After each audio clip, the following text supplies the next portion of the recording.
Hi, hello! Isang magandang umaga, tanghali, hapon, gabi sa inyong lahat.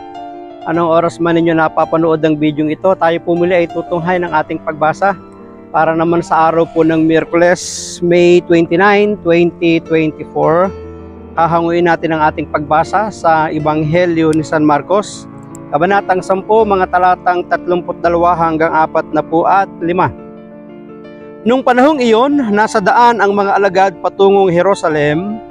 Nauuna sa kanila si Jesus. Nangangamba ang mga alagad at natatakot naman ang mga taong sumusunod sa kanya. Lumapit kay Jesus sina Santiago at Juan na mga anak ni Zebedeo at ang sabi, "Guro, may hihilingin po sana kami sa inyo." "Ano yon?" tanong ni Jesus.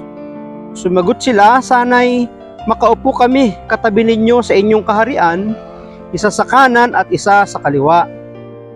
"Hindi ninyo nalalaman ang inyong hinihingi," sabi ni Jesus sa kanila. "Mababata ba ninyo ang hirap na babatahin ko? Pabibinyag ba kayo sa binyag na daranasin ko?" "Opo," tugon nila. Sinabi ni Jesus, "Ang hirap na babatahin ko ay babatahin nga ninyo, at kayo'y bibinyagan sa binyag na daranasin ko. Ngunit wala sa akin ang pagpapasya kung sino ang mauupo sa aking kanan at sa aking kaliwa.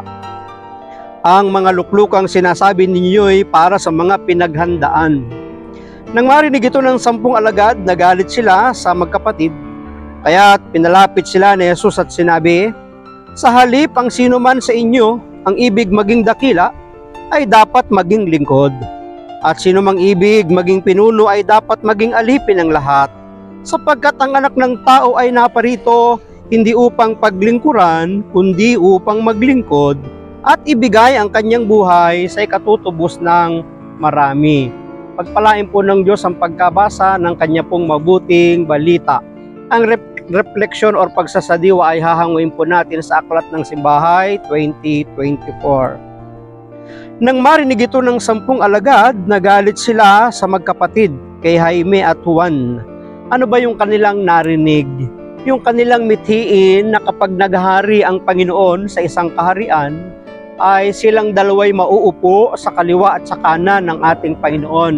Hindi man sila tinanggihan, subalit sinasabi ng Panginoon na kailangang danasin nila yung hirap na kanyang pagdaraanan, yung binyag na kanyang pagdaraanan, na ang tinutukoy ni Jesus yung kamatayan, yung pagtitiis, yung paghihirap, yung pagpe-persecute sa kanya. Sinasabi pa rin ni Jesus na wala sa kanya ang pagpapasya kung sino ang mauupo sa kaliwa o sa kanan maliban sa mga pinaghandaan. At alam naman natin na alam niya yan, ngunit ayaw lang niyang ipahiya ang kanyang mga alagad sapagkat Diyos naman talaga ang magtatakda kung sinong mauupo sa kaliwa at sa kanan ng Panginoon. Kung babalikan natin ang Ebanghelyo nung nakaraang linggo sa Mark chapter 10:14, matutunghayan doon na nagalit si Jesus. Ano ba ang mga ikinagalit ng ating Panginoon? Yung mga paghahadlang nila sa mga taong naglilingkod kay Jesus sa pamamagitan ng pangalan ni Jesus ay nagpapalayas ng demonyo. Yung mga bata naman ay pinipigilan nilang makalapit sa ating Panginoon kaya nagalit sa kanila.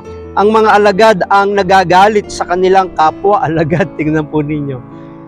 Maaaring magtataka kayo, sila ngayon ang nagkakagalit. Hindi naman yan malayo sa ating kapanahunan. Sa isang ministeryo, sa isang gawain, sa isang church, sa isang fellowship, sa isang kongregasyon, madalas talaga nagkakagalit ang mga manggagawa. Bakit? May pinag-aagawan eh. Parang yung aso pag naghagis ka ng buto, mag-aaway yan, magkakagatan yan para lamang makuha yung butong inihagis sa kanila. Parang ganun din.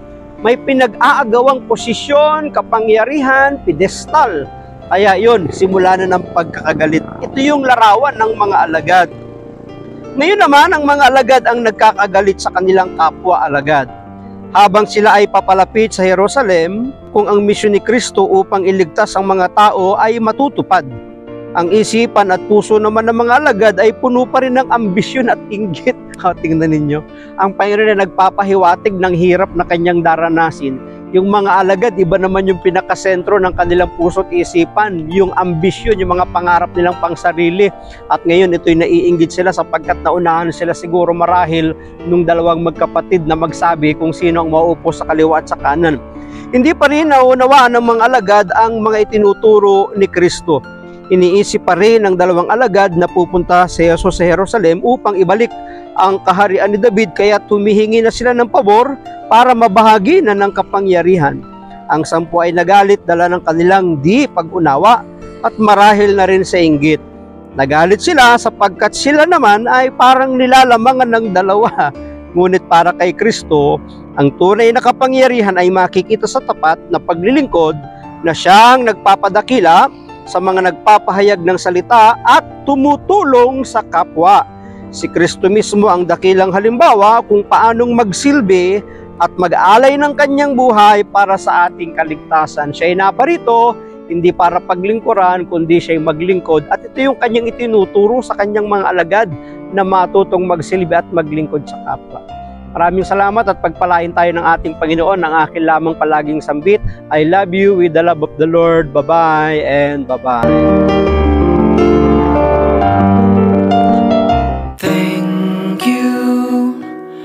Thank you for your smile.